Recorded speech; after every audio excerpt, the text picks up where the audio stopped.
We will now move on to the second panel for today, looking at variety in collective action. We'll see different examples of how organizations engage in collective action initiatives. And to kick that off, I have the pleasure of welcoming on stage Bernard O'Donnell from the European Investment Bank. Thank you so much, Bernie, for joining us today. Thank you very much, Vanessa. Good morning, everyone. It's a pleasure to be here with you today, and my thanks go to colleagues at the Basel Institute for the kind invitation to attend this important conference. One question that you could be asking me is, why would the European Investment Bank be involved in collective action? I'm going to answer that question and make a few observations along the way in my brief address this morning. It's been an interesting experience to be involved in collective action for the past 7 years or so, since taking up the role at the European Investment Bank, and I've learned a lot. If I was to give a brief description of what collective action is, from my perspective, heading up investigations with the European Investment Bank, it would be good can come from bad, and let me explain. The European Investment Bank, or the EIB, is the lending arm of the European Union. It's the largest of the multilateral financial institutions, and although it has a zero tolerance policy for corruption, it is a fact of life that corruption will arise from time to time, no matter what type of controls are put in place. Last year, the EIB signed a total of 94.89 billion euros in lending. It is simply not possible to operate on that scale without corruption raising its ugly head from time to time. As a public institution, the EIB needs to do what it can to mitigate that risk to the extent possible, and collective action is a tangible way of doing just that. Let me make some general observations on corruption from my perspective in heading up investigations functions for a number of international and national organisations. Firstly, corruption is often not reported, and corruption statistics should be relied upon with a great deal of caution. The level of corruption and other serious irregularities is often measured through reporting statistics, but these can be quite unreliable. For a case to become a statistic, it has to be found or reported.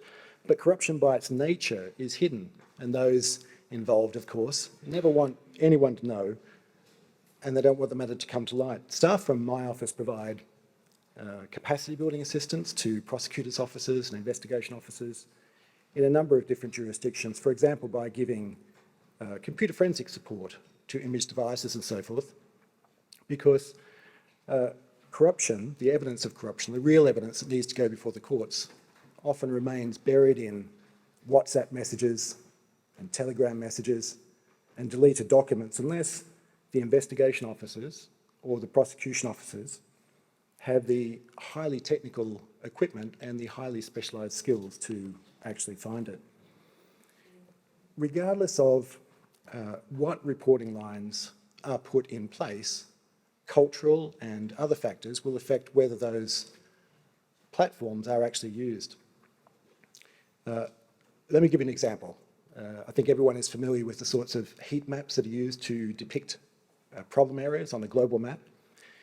What was interesting when we started to do that at another international organisation that I work for is where we use the level of reporting from various countries around the world. The countries which were the greenest, in other words, those with the lowest levels of fraud and corruption statistically, were the countries that were the highest risk of fraud and corruption according to the TI Corruption Perception Index. For example, Afghanistan, I think, was the greenest, or one of the greenest, because nothing was reported from those countries, and when there's no reporting from those countries, it means there's no reportable statistics.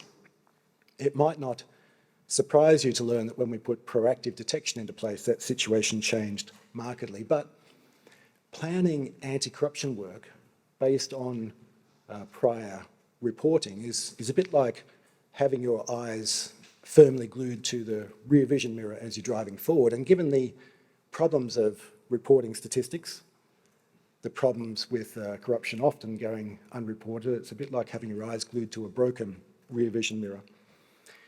Secondly, there are many distractions that remove the focus from where it should be. Earlier this month, our office hosted the 22nd Annual Conference of International Investigators. We had the investigation officers from all of the multilateral banks, all the regional banks, all of the UN investigation officers, NATO investigations, Europol, Interpol, International Criminal Court, and so forth. One of the real eye-openers for me was the keynote address, which was given by Professor Mark Peath, which was on the subject of gold laundering. And if you haven't read Mark's book by the same title, I would encourage you to do so. It really is excellent.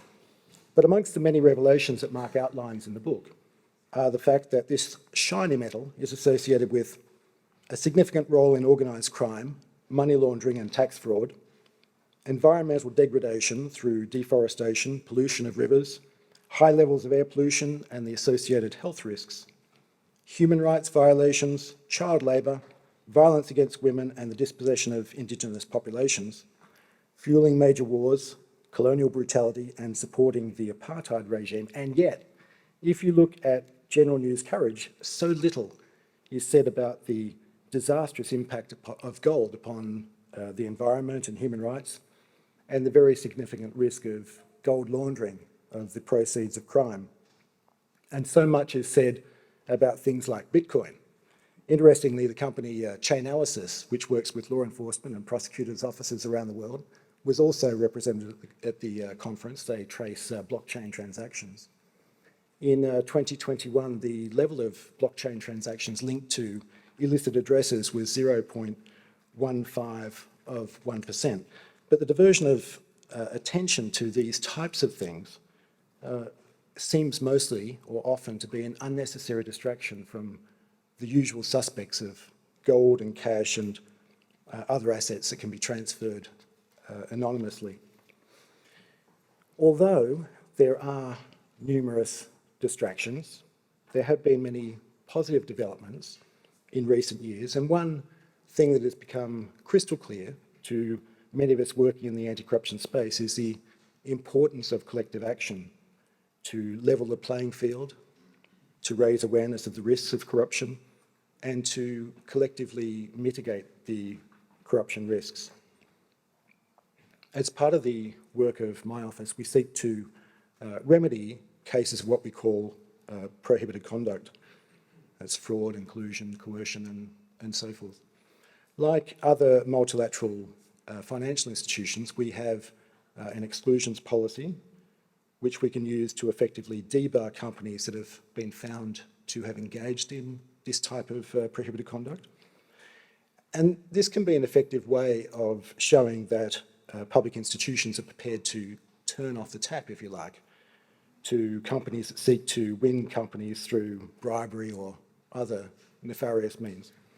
There are, however, examples of companies rehabilitating themselves following corruption scandals, companies that take all the appropriate action to cooperate with law enforcement agencies and officers like ours, who remove those responsible and put in place tighter controls to mitigate the risk of the same thing happening again. And those companies come back stronger companies, having gone through the experience. Additionally, from our side, we often require a financial component to remedy the breaches of our anti-corruption requirements. And this is where the description of good can come from bad that I mentioned earlier comes in, or turning punitive action into a positive force. In recent years, my office has negotiated settlements with a number of major companies, leading to millions of euros going into global anti-corruption efforts and also into environmental and sustainability efforts. For example, we've negotiated an agreement with GE Steam Power for 7 million euros, a multi-million euro settlement with Iberdrola, a 5 million euro settlement with Hyundai, a 10 million euro settlement with Volkswagen, and another significant settlement is one that we're all aware of here, and that is the settlement with Siemens. In 2013, EIB reached a settlement with Siemens for 13.64 million euros. That was to settle historical cases of prohibited conduct.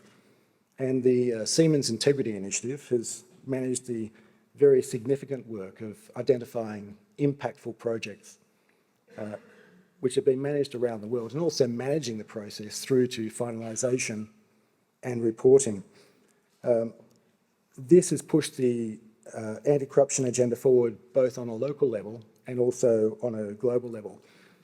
Sabine Zendera mentioned this morning the scale of that project, which is really quite impressive. 120 million US dollars in 85 projects across 50 countries to help create clean markets through collective action, education and training. And this is what I mean by good can come from bad. This very successful project, run under the impressive leadership of Sabine Zendera, who's here with us at the conference, is nearing the end of its work, but I have no doubt that the positive effects of the Siemens Integrity Initiative will continue. We at the EIB will be looking for other partners in the future on collective action efforts. These efforts form a key part of global anti-corruption work. No one country, no one organisation can hope to tackle the global corruption challenge, but together, through collective action, we will make a difference. Time is short. This is a lightning talk this morning, so I'm going to finish there. I'm going to hand over to the speakers on this panel, showcasing the variety of collective action. Vanessa, firstly, over to you. Thank you very much.